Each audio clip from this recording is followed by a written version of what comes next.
NDS स्टुडिओला सर्वांनी like करा, share करा आणि आठवणीने शहाजी लॉ कॉलेजचे LLB 3चे विद्यार्थी मिळून एका खुनाच्या घटनेवर आधारित मॉक ट्रायल सादर करीत आहोत. घटनेतील पात्रे आणि घटनाक्रम हा निव्वळ काल्पनिक असून इतर कोणत्याही घटनेशी याचा साधर्म्य आढळल्यास तो निव्वळ योगायोग समजावा.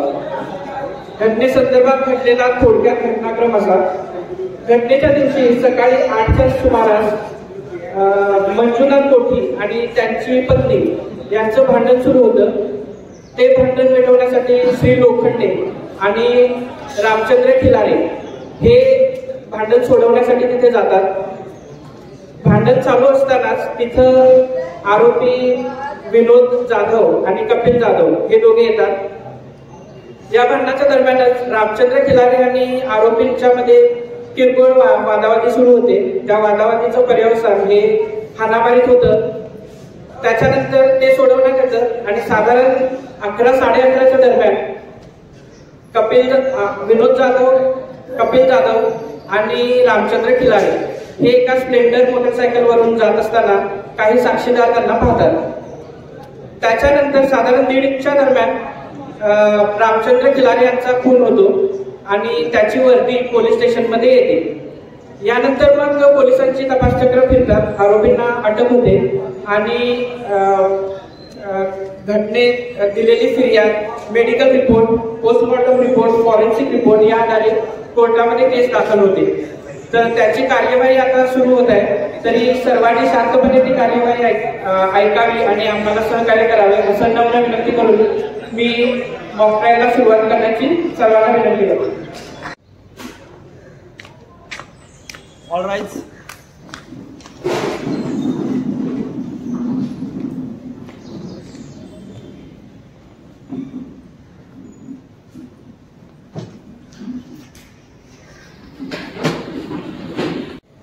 केस number 13 state of Maharashtra versus Kapil Jadhav. सरकारी वकील महेश कांबळे. सरकारी वकील.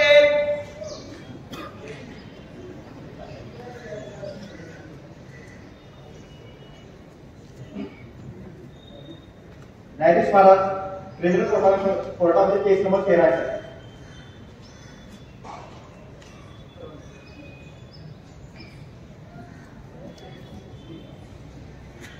न्यायाधीश महाराज, या सदरच्या खटल्यामध्ये आरोपी कपिल बजरंग जाधव यांना कोर्टामध्ये मी हजर राहण्याची परवानगी मागतो. कपिल जाधव.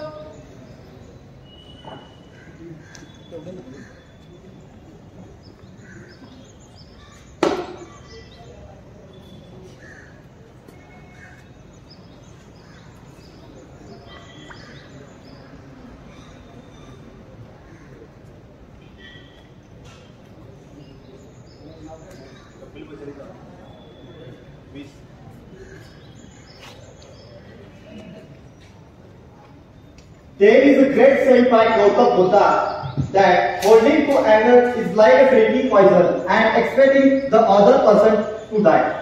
परंतु आजच्या घटनेमध्ये राग हा खटल्यातील आरोपांसाठी तर आहेच, परंतु इतर अनेक नियमांना निष्पाप जीवांसाठी सुद्धा विष झाल्याचे आपल्याला निदर्शनास येईल. माननीय न्यायाधीश, आज आम्ही आदरणीय न्यायालयासमोर एका गुन्ह्यासाठी न्याय मागण्यासाठी आलो आहोत, ज्याने आपल्या समाजाला हादरा दिला आहे आणि पूर्ण जडगडच मोडून काढण्याचा प्रयत्न केला आहे. हा एक अतिशय नियोजितरित्या केलेला खून आहे, ज्यामुळे एक कुटुंब खंडित झाले आहे. 2 लहान निष्पाप जीवांचा बाप हिरावून घेतला आहे आणि एक 22 वर्षीय युवतीला या समाजामध्ये आयुष्यभर जगण्यासाठी एकटे केले आहे. त्या दिवशी घडलेल्या घटना शोकाचा विषय कमी नाही. आयुष्य कमी झाले, स्वप्न भिजली आणि प्रियजनाला गमावल्याच्या अकल्पनीय दुःखाला सामोरे जावे लागले. आम्ही केवळ सरकारी पक्षाचे वकीलच म्हणून नाही, तर सत्य आणि जबाबदारीचे राखण म्हणूनच येथे उभे आहोत.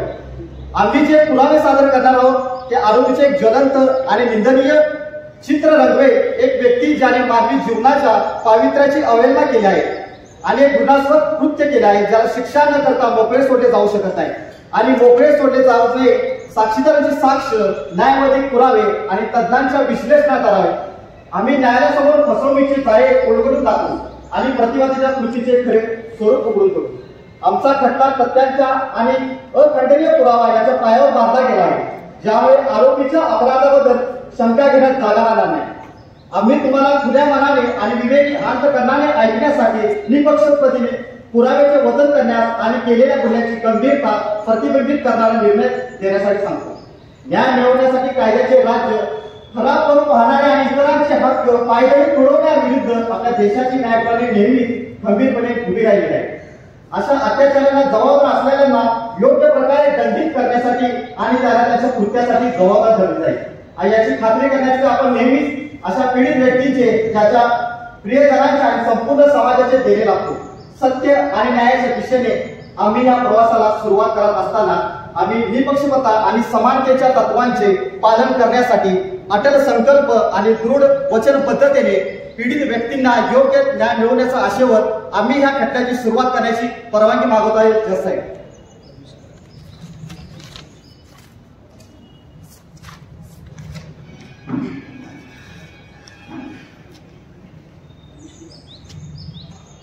आदरणीय न्यायाधीश महोदय, सदरचा गुन्हा हातकर्णी गावच्या हद्दीत लक्ष्मी इंडस्ट्रीज येथे युनायटेड थर्माकोल कारखान्याच्या गेट समोर दिनांक 3 एप्रिल 2023 रोजी दुपारी 3च्या सुमारास घडलेला आहे.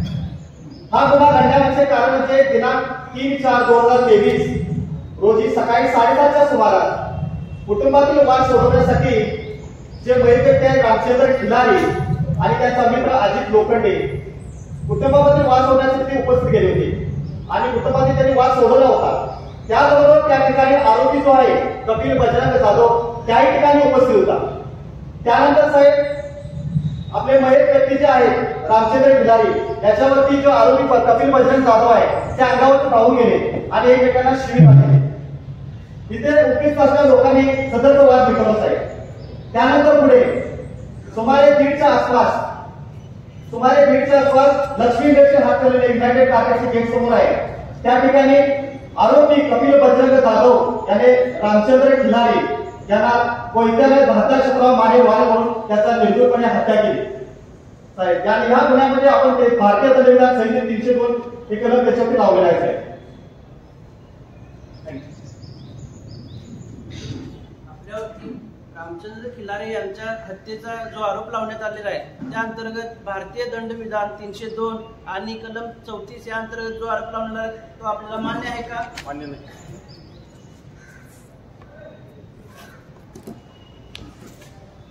आपल्यावर जे आरोप लावण्यात आले होते त्याबद्दल तुम्ही जो नकार दिलेला आहे त्याबद्दल तुमची सही घेत आहोत आणि इथून पुढे जो खटला आहे तो आपण येणाऱ्या काही दिवसामध्ये निकाल लावण्याचा प्रयत्न करणार आहोत. त्यानंतर आपण पुन्हा याच्यावरती पुढच्या तारखेला येऊ शकत. ठीक आहे. पुढची तारीख 13/4.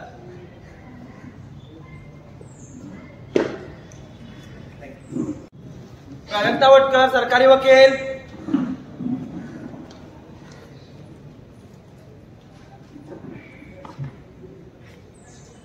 क्रिमिनल कोडवरील केस नंबर 4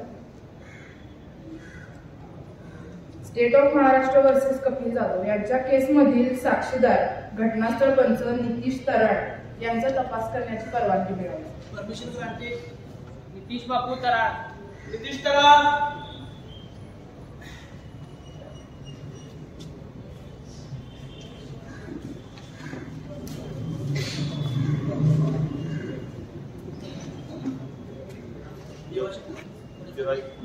शपथ खरं सांगेल खोटं सांगेल. नितीश बापू तराड. 37 रुई हातकर्णी.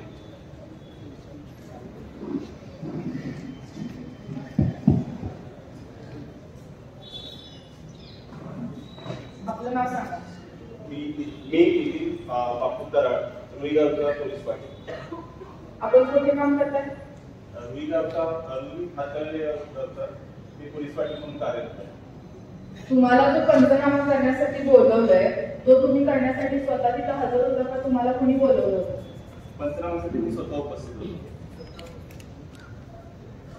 मग तुम्ही काय केलं? तिथे गेल्यानंतर घटनेचा मृत्यू जे उपस्थित होता त्यांचा तिथे कपड्यांचा किंवा असलेल्या घटनांचा पंचनामा केला. घटनास्थळ कुठे सांगू शकता? घटनास्थळ लक्ष्मी इंडस्ट्रीच्या गेट नंबर 2 ला आहे. तुम्ही तिथं पंचनामा कसा केला? पंचनाम्याला उपस्थित राहिला असताना 9:30 वाजता आम्हाला फोन आला भंडारी सरांचा. तर घडलेल्या कामानुसार त्यांनी आम्हाला 9:30 वाजता पोहोचायला सांगितलं. 10:15 वाजता पंचनामाला स्टार्ट झाला ते 11 वाजता पंचनामा पूर्ण झाला. तुम्ही ज्या हत्यारांचा आणि कपड्यांचा पंचनामा केला त्याचं काही वर्णन सांगू शकता? फिकट निळ्या कलरचा ड्रेस होता, टी शर्ट, त्याला पोलो त्याचा सिम्बॉल होता, आकाशी कलरची पॅन्ट होती.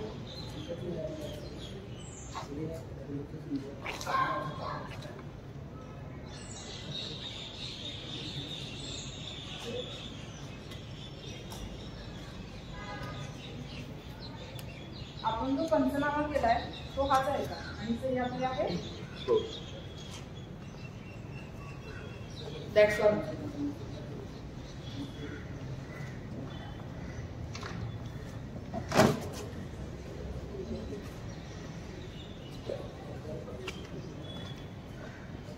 परवेश संधी वकील.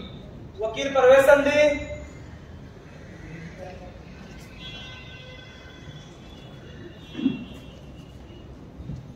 आदरणीय न्यायाधीश महोदय, आज आपल्यासमोर उपस्थित असलेल्या पंचांचा मी उलटपणास घेण्याची आपल्यासमोर परवानगी.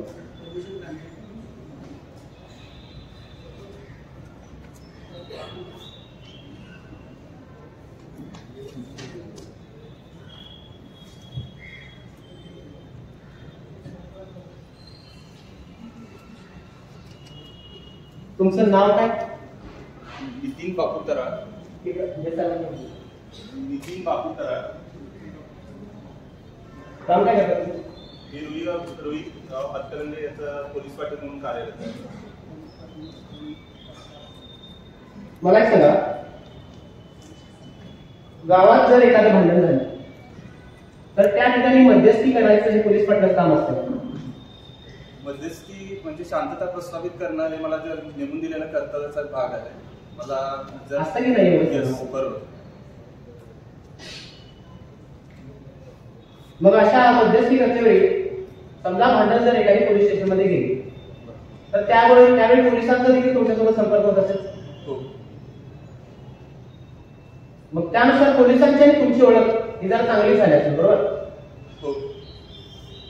मग ज्यावेळी पोलीस तुम्हाला बोलवतील त्यावेळी तुम्हाला जावं लागत असेल. हो. मग दिनांक 3/4/2023 रोजी तुम्हाला पोलिसांनी बोलून घेतलं ना? हो, बरोबर. मग पोलिसांना सहकार्य करायचं म्हणून तुम्ही तिथं पंचनामा केला, बरोबर? बरोबर. मग हेही म्हणणं खरं ना की त्या दिवशी पोलिसांना सहकार्य करायचं म्हणून तुम्ही त्या पंचनाम्यावर सह्या केला? घडलेल्या प्रकारचा माझं काम हे शासकीय यंत्रणा व पोलीस यांच्यामधला असणारा हा किंवा इतक्या सांगा म्हणजे उत्तर मिळेल. घडलेल्या क्रमाला साधारण मी तुम्हाला प्रश्न परत एकदा विचारतो, माझा प्रश्न व्यवस्थित आहे. बरोबर. फक्त पोलिसांना सहकार्य करायचं म्हणून त्या दिवशी तुम्हाला सहकार्याच्या हेतूने तुम्ही त्या ठिकाणी पंचनाम्यावर सह्या केल्या. हो, बरोबर.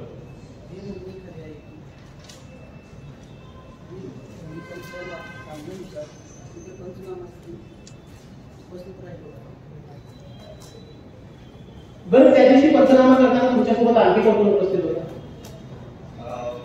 खोत सर त्यासाठी त्या पंचनामासाठी उपस्थित नाही, पंच म्हणून तुम्ही फक्त एकटे होता का आणखी कोण होतं? अजूनही गावचे पोलीस पाटील होते. ते तुमच्या ओळखीचे असते? नाही. म्हणजे साधारणतः पोलिसांच्या ओळखीचे असते? हो, साधारण.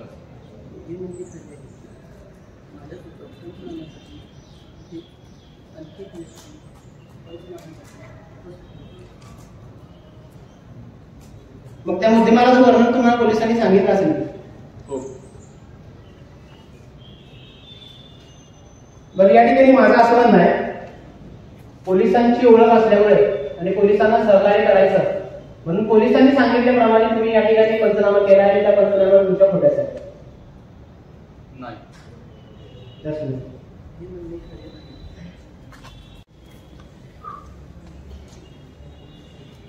आदरणीय न्यायाधीश महोदय, याच सदर खटल्यातील घटनास्थळ पंच रियाज मुजावर यांचा तपास करण्याची परवानगी मिळाली. रियाज मुजावर.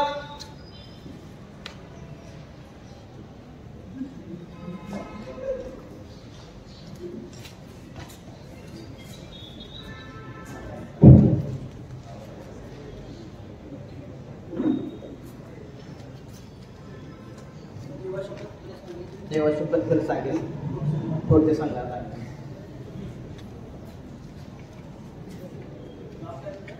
रियाज सुलेमान मुजावर.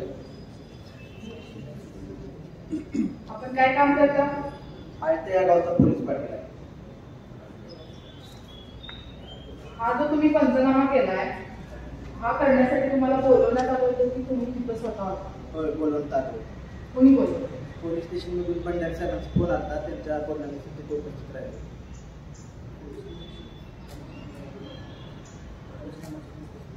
घटनास्थळ कुठे आहे? लक्ष्मी इंडस्ट्रीज. तुम्ही घटनास्थळी जाऊन पंचनामा कसा केला? घटनास्थळी तिथे गेलो तिथे खुद साहेब होते. खुद साहेबांनी घडलेला प्रकार सगळा सांगितला व कपड्यांवरती पंचनामा करण्यात आला. ज्या तुम्ही कपड्यांचा पंचनामा केलाय त्याचं वर्णन सांगू शकता? हो. तिकट निळ्या कलरचा टी शर्ट होता, एका साईडला फाटलेला होता, दुसऱ्या साईडला पोलोचा स्टिकर होता आणि साधारण आकाश कलरची जीन्स पॅन्ट होती. पुढे 2 पिसे, मागे 2 पिसे, विविध ठिकाणी रक्ताची डाग होती.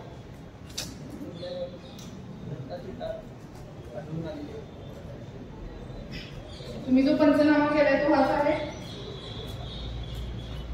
आणि हे सगळं तुमचं आहे? होय. That's all.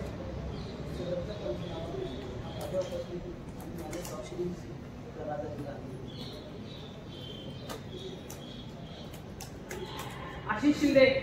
वकील आशिष शिंदे.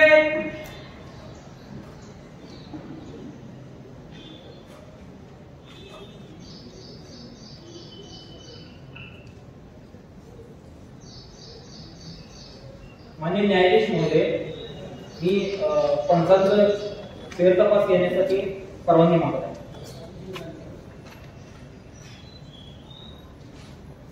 तुमचं नाव व वय कोर्टात सांगा. रियाज सुलेमान मुजावर, वय 45. गावात काही भांडण वगैरे झाल्यावरती तुम्ही पोलीस पाटील आहात, मग तुम्ही मध्यस्थी करण्यासाठी जाता का? होय. मग अशा वेळी तुमचा पोलिसांसोबत संबंध येत असेल? होय.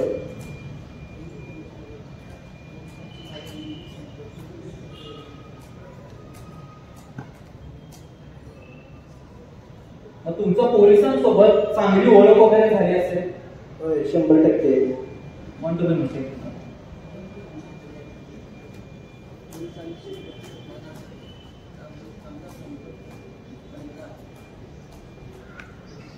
मग पोलिसांचे सहकार्य म्हणून फक्त तुम्ही तिथं पंचनामा करायला गेला होता? नाही.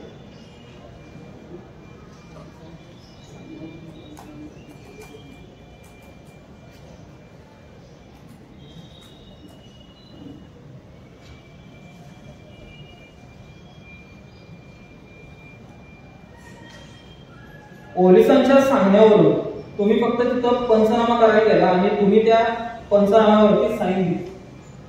नाही.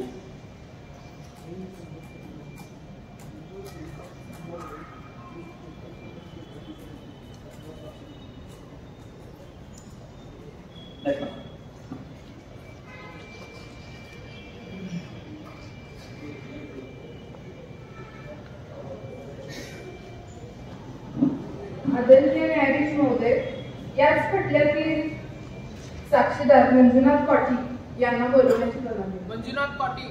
मंजुनाथ पाटील.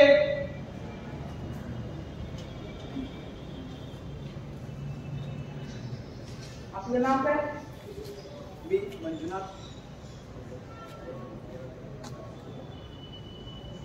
मंजुनाथ मुंशी पाटील, वय 30. घरी कोण कोण असते आपल्या?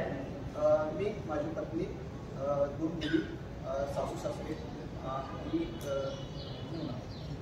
आणि राहता कुठे आपण? हातकणंगले.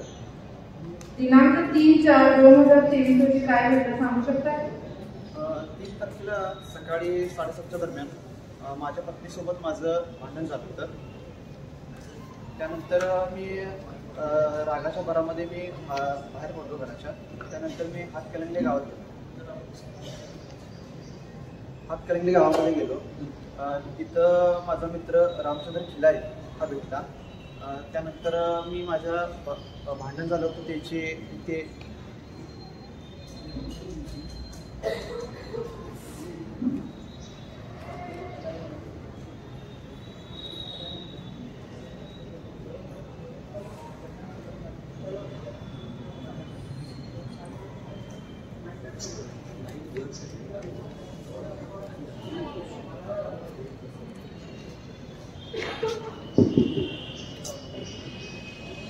त्यानंतर मी भांडणाचा विषय रामचंद्रला सांगितला. त्यानंतर आम्ही दोघांनी मध्ये बांधलेला.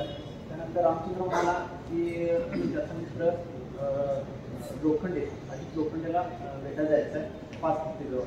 आम्ही 5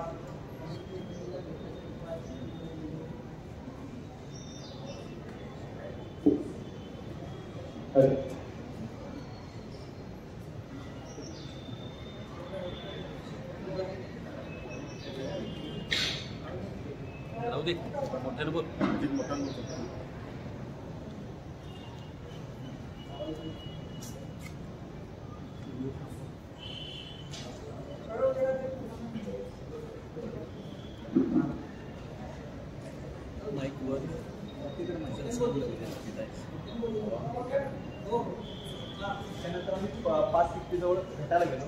त्यानंतर काही वेळा मी बोलल्यानंतर आम्ही मद्यपान केलं असल्यामुळं लोखंडेनं आम्हाला त्याच्या 2 व्हीलरवरून आमच्या घरी सोडलं. त्या दिवशी मी रामचंद्र लोखंडे यांना त्यांच्यासमोर भेटण्यासाठी गेलो असता दोघांनीही मद्यपान प्राशन केल्यामुळे घटनेच्या दिवशी आमच्या दोघांमध्ये किरकोळ वादविवाद झाला. त्यानंतर अजित लोखंडे यांनी त्यांच्या 2 व्हीलरवरून माझ्या घरी सोडलं. रामचंद्र खिलारी आणि त्यानंतर रामचंद्र खिलारे आणि मला त्यांनी 2 व्हीलरवरून घरी सोडले.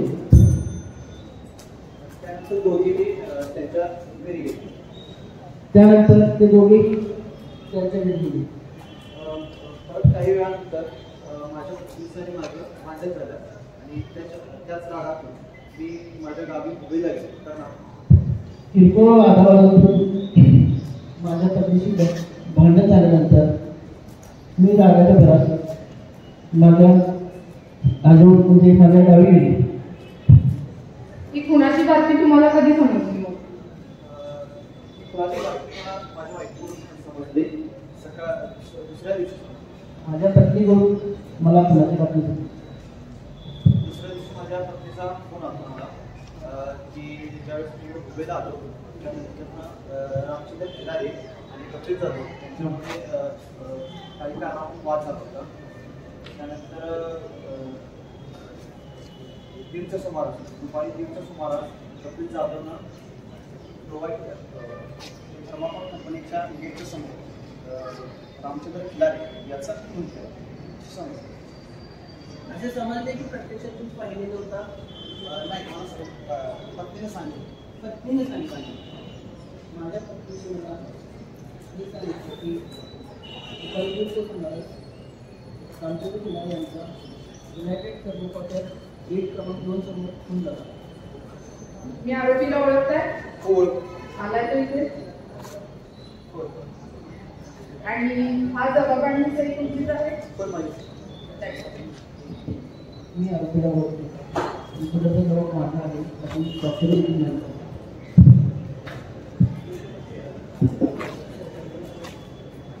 राहुल कांबळे. वकील राहुल कांबळे.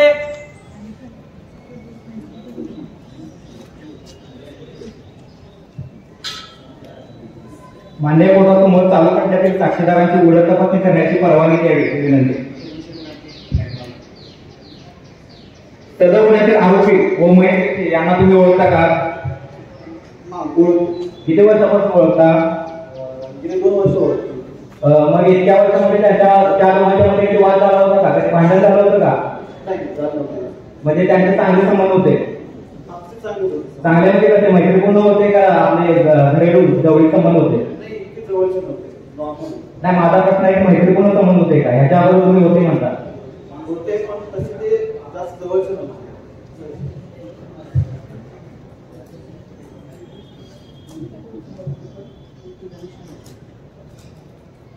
दिनांक 3 एप्रिल रोजी आरोपी व मयत व्यक्ती यांच्यामध्ये भांडण झालं होतं. त्यावेळी तुम्ही प्रत्यक्ष तिथे उपस्थित होता? नाही, प्रत्यक्ष तिथे नव्हतो. तुम्ही कुठे होता त्यावेळी? मी माझ्या गावी मुंबईला गेलो. गावी जाण्याचं कारण? माझ्या पत्नीसोबत माझं भांडण झालं होतं. त्या रागाच्या मी गेलो. पांडुपिन हॉटेल मालक हे तिथे प्रत्यक्ष उपस्थित नव्हते. ज्यावेळी भांडण झालं त्यावेळी आरोपी आणि मयत यांच्यामध्ये.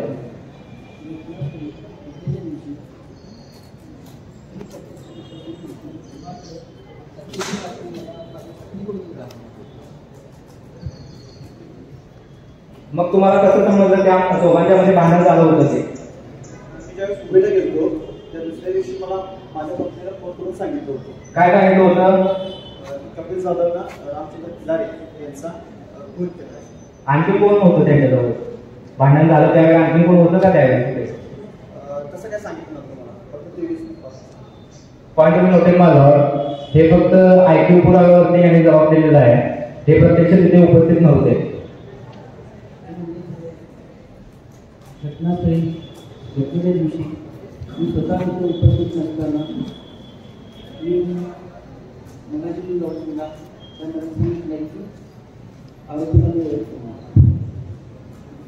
हा जो जबाब तुम्ही दिला होता त्यावेळी तुमची तब्येत वगैरे ठीक होती का? तो कशी दिला होता का? तो पुढचा जबाब महत्वाचा आहे. तो साक्षीने लिखित मागितला. हा जबाबावरती आपली सही आहे ना? होय माझी.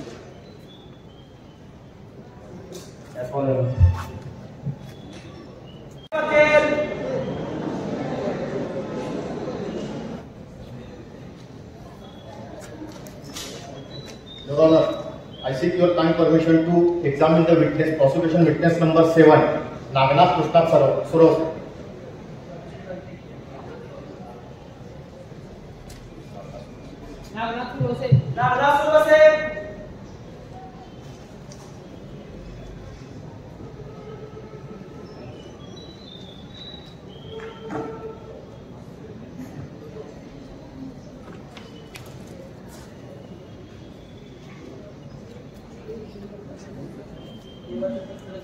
तेव्हा शपथ खरं सांगा, खोटं काही सांगा.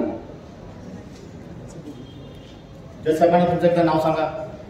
त्या माझं नाव नागनाथ कृष्णा सुरस. तुम्ही राहायला कुठं? मी नागपूरलाच आहे. युनायटेड थर्मोकोलच्या बाजूला कारखाना.